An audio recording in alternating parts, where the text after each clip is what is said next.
ونشهد أن لا إله إلا الله وحده لا شريك له ونشهد أن سيدنا ومولانا محمد عبده ورسوله أما بعد. یہ بات چل رہی تھی کہ اللہ کی کتابیں قرآن کے سوا اور بھی ہیں، اور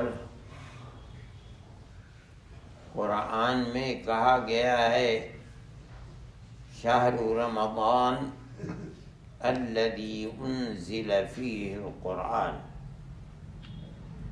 جس سے پتہ چلا کہ قرآن کو رمضان کے مہینے میں اتارا گیا. لیکن حدیث میں جو تفسیر کے اندر آتا ہے حضرت عبداللہ ابن عباس رضی اللہ تعالی عنہما وغیرہ سے، وہ یہ آتا ہے کہ جتنی کتابوں کا قرآن میں ذکر ہے وہ سب کتابیں رمضان ہی میں اتاری گئی ہیں، ان انبیاء کو دی گئی ہیں. حضرت ابراہیم علی نبینا وعلیہ الصلاۃ والتسلیم کے صحیفے، جس کو قرآن نے صحف ابراہیم و موسیٰ کہتے ہیں، کہ رمضان کی پہلی رات میں اتارا گیا، کوئی چھٹی رات میں اتارا گیا، کوئی 13ویں رات میں اتارا گیا، لیکن قرآن کو اتارا گیا اِنَّا أَنزَلْنَاهُ فِي لَيْلَةٍ مُبَارَكَةٍ. ہم نے قرآن کو رمضان کی اس رات میں اتارا ہے جو رات بڑی برکت والی رات تھی. شب قدر کے اندر دونوں کا مفہوم ایک ہی ہے. قرآن کو شب قدر میں اتارا گیا، لیکن پہلی کتابیں ایک رات میں آ گئیں. یہ تو بہت آسان ہے. کیوں؟ لکھی لکھائی کتابیں لا کر نبی کو دے دی گئیں کہ یہ ہے کتاب جو تمہیں دی گئی. یعنی پوری کتاب ایک وقت میں اتار دی گئی. لیکن ہم یہ جانتے ہیں کہ نبی کریم علیہ الصلاۃ والسلام پر قرآن ایک دفعے میں نہیں اترا، بلکہ 23 سالہ دور نبوت ہے آپ کا. جب آپ کی عمر 40 سال کی ہوئی تب آپ کو نبوت ملی، اب قرآن اترنا شروع ہوا. جب آپ 63 سال کے ہوئے اللہ نے آپ کو بلا دیا. یہ جو 23 سال بیچ میں ہے یہ نبوت کا زمانہ ہے. قرآن اسی میں 1 1 2 2 4 4 آیتیں اتری ہیں. تو کیسے کہا جائے کہ رمضان کے اندر اترا اس کو؟ اور قرآن یہ کہتا ہے کہ شہر رمضان، رمضان کا مہینہ، الذی انزل فیہ القرآن، جس کے اندر قرآن کو اتارا گیا ہے. حضرت عبداللہ ابن عباس نبی کریم علیہ الصلاۃ والسلام کے چچزاد بھائی، سید المفسرین جن کو کہا جاتا ہے، قرآن کی تفسیر بیان کرنے والوں کے سردار، وہ فرماتے ہیں کہ مطلب یہ ہے کہ اللہ نے لوح محفوظ سے حکم دیا کہ اس قرآن کو اتار کر ایک گھر ہے بیت العزہ آسمان پر، وہاں لا کر کے رکھ دو. یہ رکھنا ہوا ہے رمضان کی مبارک رات کے اندر۔ اب دنیا میں جب جب حکمت خداوندی ہوئی، رات میں، دن میں، حضر میں، سفر میں، جس آیت کو اتارنا ہوا جبرائیل کو حکم دیا، بیت العزہ سے نبی کریم علیہ السلام کے مبارک سینے پر قرآن آہستہ آہستہ آہستہ اترتا رہا۔ تو اس کا مطلب یہ ہے کہ جو کہا گیا کہ ہم نے رمضان کے مہینے میں قرآن کو اتارا، اس کا مطلب یہ نہیں ہے کہ اللہ کے نبی پر اتارا۔ اس کا مطلب یہ ہے کہ ہم نے لوح محفوظ، جو ایک کتاب ہے، حدیث میں آتا ہے کہ اللہ نے قلم کو پیدا کیا، وہ عجیب و غریب قلم تھا، جو سمجھتا بھی تھا اس کا مطلب ہے دماغ ہے، سنتا بھی تھا اس کا مطلب ہے اس کے کان بھی تھے، بولتا بھی تھا اس کی زبان بھی تھی۔ اللہ نے اس قلم کو پیدا کیا، فرمایا اکتب، لکھ۔ اس کا مطلب یہ ہے کہ سمجھتا بھی ہے، سنتا بھی ہے، تو بولتا بھی ہے، کہتا ما اکتب یا الہ، کیا لکھوں؟ اس کا مطلب اس زبان بھی تھی۔ تو اللہ نے فرمایا اکتب مقادیر الخلق، میں نے سب مخلوق کے لیے جو بھی میں نے مقدر کیا سب لکھ دے۔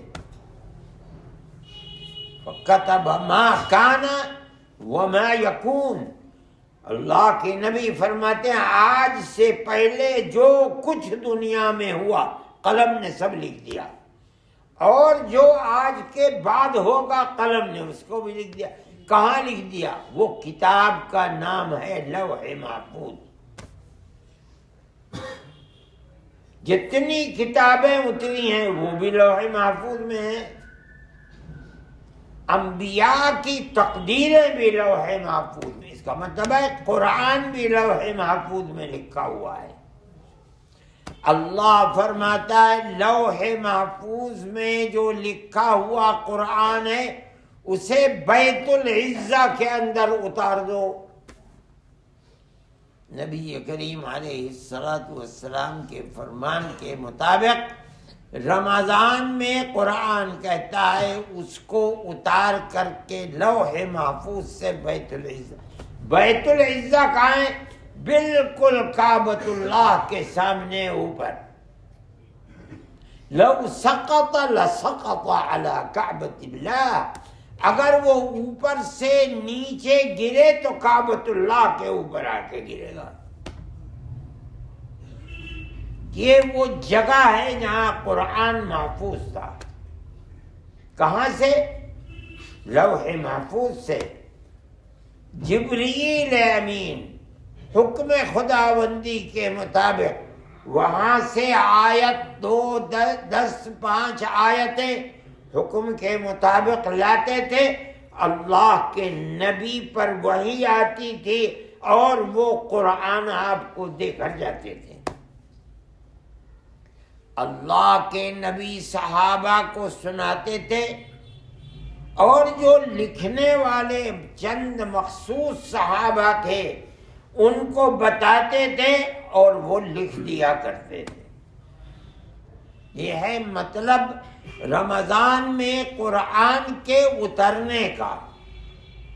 میں یہ کہتا تھا قرآن ایسی کتاب ہے جس کو اللہ نے لوح محفوظ سے اتارا بیت العزہ میں ایک بار یہ بعض حضرات کا اختلاف ہے کہ مکمل ایک دفعے میں اتر گیا، اور بعض کہتے ہیں رمضان کی ہر قدر کی شب قدر میں، جس کو لیلۃ مبارکہ کہا گیا ہے، ہر رمضان میں سال بھر میں جتنا اترنا ہوتا تھا وہ لوح محفوظ سے لا کر بیت العزہ میں رکھا جاتا تھا۔ بعض حضرات فرماتے ہیں کہ دفعے میں اتار دیا گیا۔ قرآن بڑی عظمت کی کتاب ہے. نبی کریم علیہ الصلاۃ والسلام تلاوت فرماتے تھے، حالانکہ انہی کے سینے پر قرآن اترا، لیکن اس کے باوجود بھی اللہ حکم دیتا ہے اتلو ما اوحی الیک من الکتاب، اور اللہ کا نبی اس کو پڑھتا ہے. اس کا مطلب ہے کہ حافظ تھے آپ قرآن کے. اترتا تھا قرآن، محفوظ ہوتا تھا، جاتا تھا، آپ اس کی تلاوت کیا کرتے تھے. میں نے کہا تھا کہ رمضان کے اندر جبریل امین اور آپ دور کیا کرتے تھے. اس کا مطلب ہے جبریل بھی حافظ، رسول اللہ بھی حافظ، ورنہ کیسے دور کیا کرتے تھے؟ سب کے سب، دونوں کے دونوں حافظ ہیں. اور تلاوت ایک ایک رات میں کتنے کتنے سپارے آج کے اعتبار سے پڑھتے چلے جاتے تھے. آپ کے بارے میں آتا ہے کہ تہجد میں کھڑے ہوئے پوری سورہ بقرہ ایک دفعے میں پڑھ گئے، ایک رکعت میں 2.5 سپارے. پھر ہماری طرح نہیں یعلمون تعلمون کے سوا کچھ سمجھ میں نہیں آتا، صاف صاف ایک ایک حرف سمجھ میں آتا تھا. ویسے ہی رکوع کیا لمبا، ویسے ہی رکوع کے بعد سجدہ کیا، پھر کھڑے ہو گئے دوسرا، پوری سورہ آل عمران پڑھ گئے. 2 رکعتوں کے اندر 4 سپارے پورے کر کے پھر اسی طرح پڑھتے چلے گئے. اس طرح قرآن کی تلاوت کرتے تھے. جو لوگ کرتے ہیں تلاوت، اس کا مطلب ہے کہ وہ نبی کریم علیہ الصلاۃ والسلام کے عمل کے مطابق اپنے عمل کو پیش کرتے ہیں. یہ بہت بڑی سعادت کی بات ہے. میں نے کہا تھا کہ جتنا چاہے پڑھتے چلے جاؤ. ایسے لوگ امت میں گزرے ہیں کہ جنہوں نے سالہ سال ایک قرآن ہر رات میں پورا کیا ہے. اس کے بارے میں اس چھتے کی مسجد، یہ چھتے کی مسجد تو اصل میں یہاں تک تھی، وہ تھی مسجد صرف. یہ تو مفتی محمود صاحب نے بعد میں، ان کے متوسلین یہاں آیا کرتے تھے رمضان میں، تو اس مسجد کو مدرسے کی اجازت سے بنوایا. مشہور ہے حضرت نانوتوی رحمۃ اللہ علیہ نے نیت باندھی. کوئی آدمی پیچھے کھڑا ہو گیا، 1 2 3 4 5 6 7 سپارے پر سپارہ پڑھتے چلے جا رہے ہیں، یہاں تک کہ چھوڑ کے چلا گیا آدمی. لوگ ایسے گزرے ہیں جن کا معمول تھا کہ روزانہ رات میں پورا قرآن پڑھ رکھتے تھے. ایسے خدا کے بندے گزرے ہیں، کعبۃ اللہ کا طواف کرتے کرتے پورا قرآن ختم کر دیا.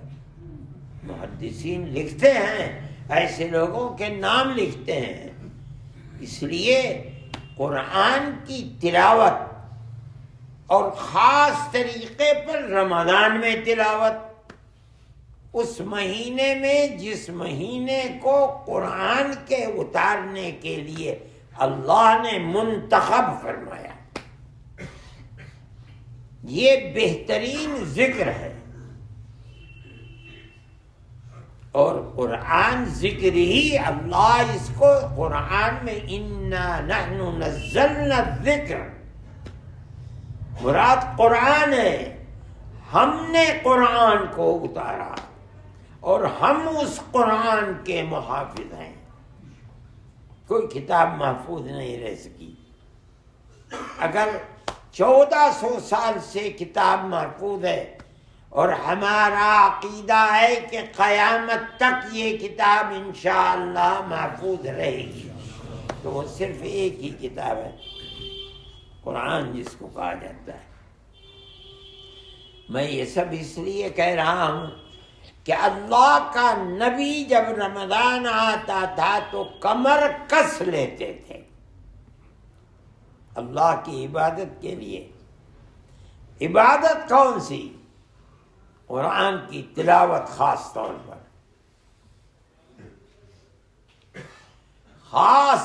پر رمضان، اور رمضان میں بھی خاص طور پر اخیر عشرہ، اور اس میں بھی خاص طور پر وہ راتیں جو طاق راتیں ہیں، 21، 23، 25، 27، 29۔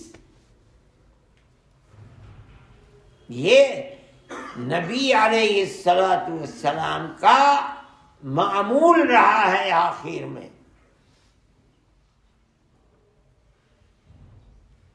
اس لیے قرآن کی تلاوت کرنا چاہیے زیادہ سے زیادہ۔ جس کو پڑھنا آتا ہے، حافظ قرآن ہے، پڑھے۔ حافظ قرآن نہیں ہے، دیکھ کر پڑھے۔ دیکھ کر پڑھنا بھی نہیں آتا ہے، جو یاد ہے۔ بہت سے لوگ پرانے ہیں جن کو 2 ہی سورتیں قرآن میں یاد ہیں، ایک سورہ فاتحہ الحمد شریف، ایک قل هو اللہ احد۔ ہر رکعت میں یہی پڑھتے ہیں، ساری زندگی پڑھتے چلے گئے، لیکن پڑھنے کو چھوڑا نہیں۔ یہ 2 سورتیں بڑی اللہ کی صفات ہیں۔ اللہ احد، اللہ ایک ہے، کوئی اس کا شریک نہیں۔ اللہ الصمد، ساری دنیا اللہ کی محتاج ہے، اللہ کسی کا محتاج نہیں۔ لم یلد ولم یولد، نہ وہ کسی کا ماں یا باپ ہے اور نہ وہ کسی کی اولاد ہے۔ اللہ جیسا کوئی نہیں ہے۔ یہ یاد ہے، اسی کو پڑھتے رہو۔ سورہ فاتحہ یاد ہے، بیٹھ کر اسی کو پڑھتے رہو۔ لیکن رمضان میں قرآن کو چھوڑ دینا یہ بڑی محرومی کی بات ہے۔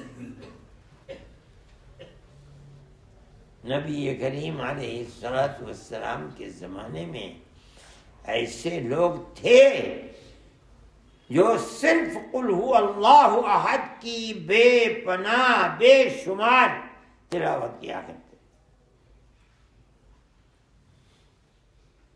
سن 7 میں غزوہ خیبر ہوا، نبی کریم علیہ السلام خیبر تشریف لے گئے۔ محدثین لکھتے ہیں کہ آپ خیبر میں تھے، جبریل امین آئے اور آ کے کہا کہ یا رسول اللہ، فلاں صحابی مدینہ منورہ میں جب آپ آئے تو بیمار تھے، ان کا انتقال ہو گیا۔ اگر آپ اجازت دیں تو میں ان کے جسم کو، ان کے جنازے کو یہاں لے آؤں، آپ نماز جنازہ پڑھا دیں۔ آپ نے فرمایا لے آؤ۔ چنانچہ نماز جنازہ کے لیے جنازہ آ گیا، آپ نے نماز جنازہ پڑھا دی۔ لیکن آپ نے عجیب و غریب چیز دیکھی کہ ان کے جنازے کو اٹھا کر جو فرشتے آ رہے ہیں، 70,000 فرشتے ان کے جنازے کو اٹھا کے لا رہے ہیں۔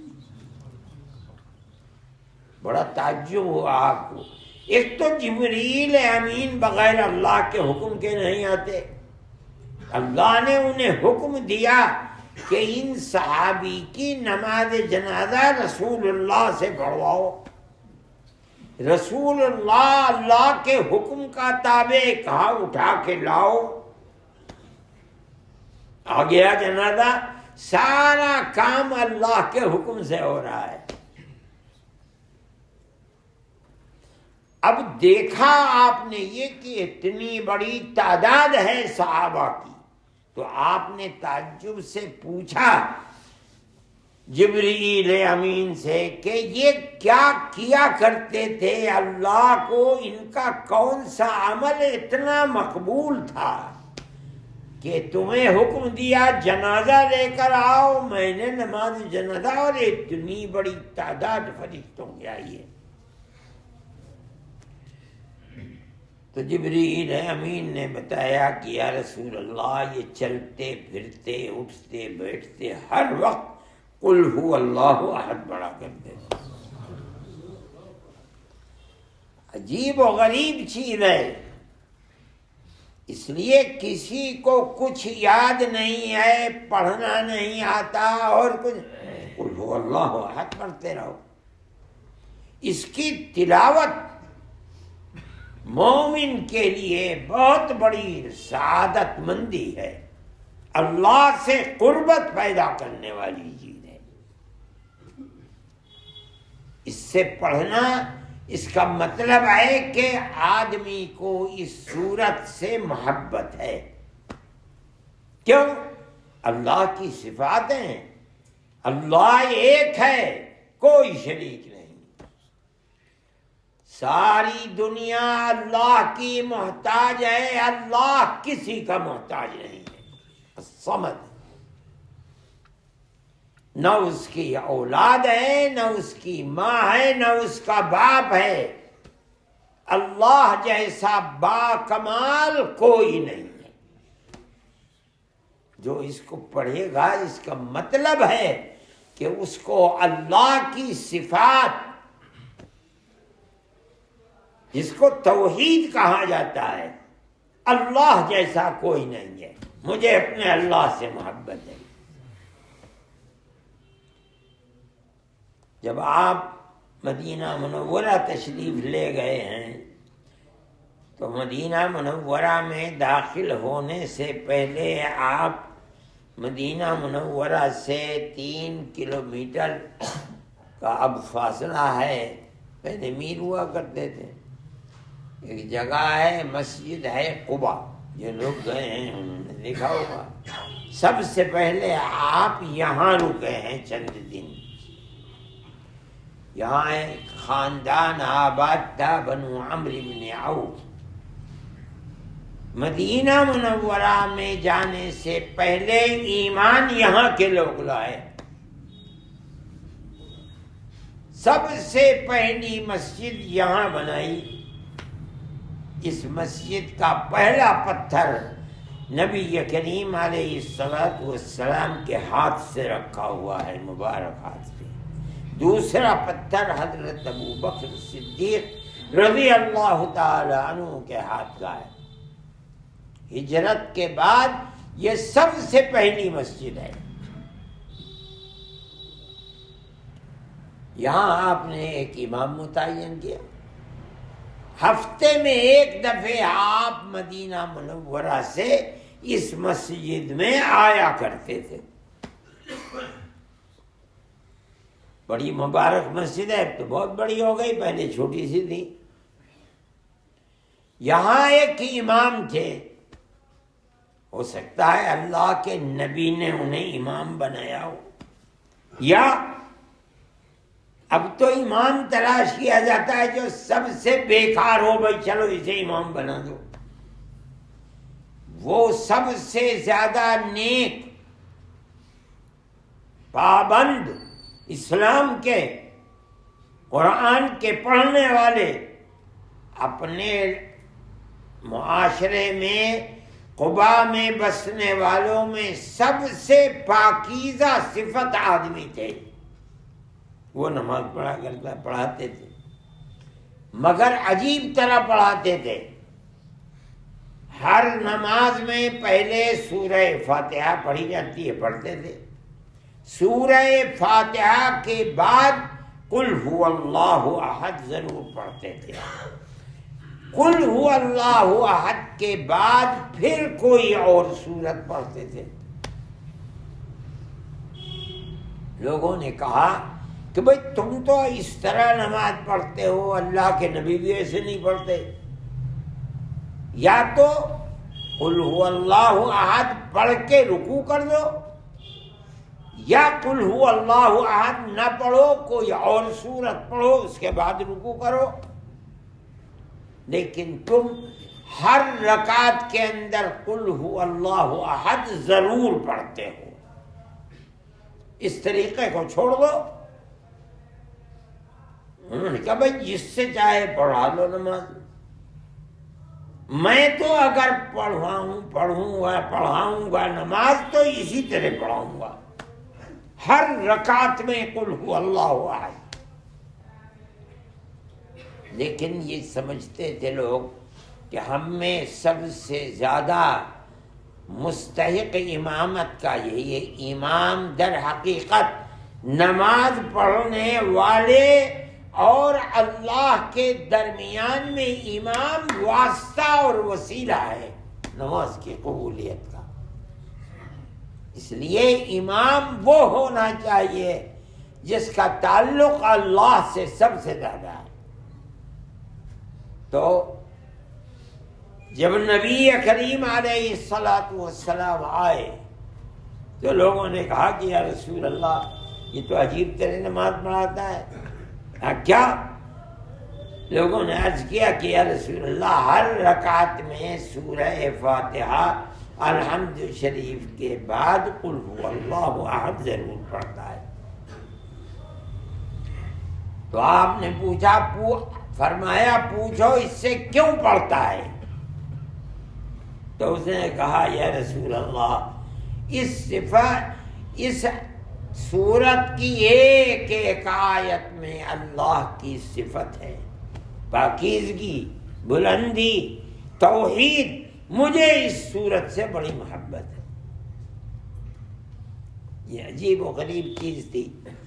یہ وہ لوگ تھے جن کی گھٹی میں شراب اور جوا اور ہر عیب دنیا کا پڑا ہوا تھا، مگر خدا کی قدرت ہے، اللہ کے نبی کا دامن مبارک ان کے ہاتھ میں آیا، زندگی بدل گئی۔ اب سب سے زیادہ محبت اللہ کی توحید کے ہے۔ تو آپ نے فرمایا کہ کیوں پڑھتا ہے؟ کہا کہ مجھے محبت ہے۔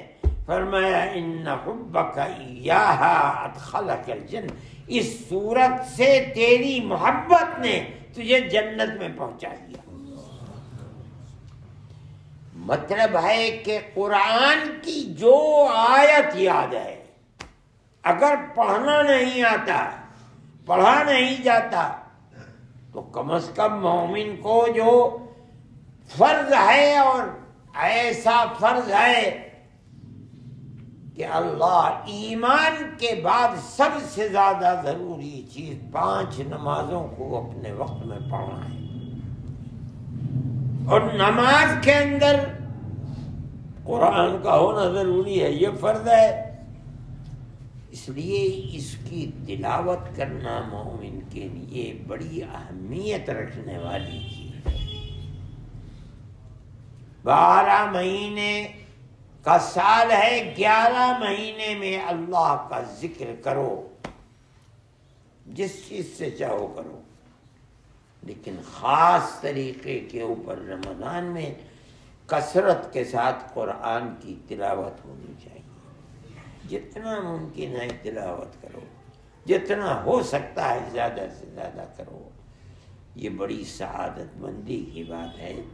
اللہ ہم سب کو توفیق عطا فرمائے، اور ہمارے قرآن کے پڑھنے کو قبولیت سے اللہ نوازے۔ وصلی اللہ تعالی علیہ۔ Thanks for watching. Don't forget to like, comment, share and subscribe to Al Wahid channel.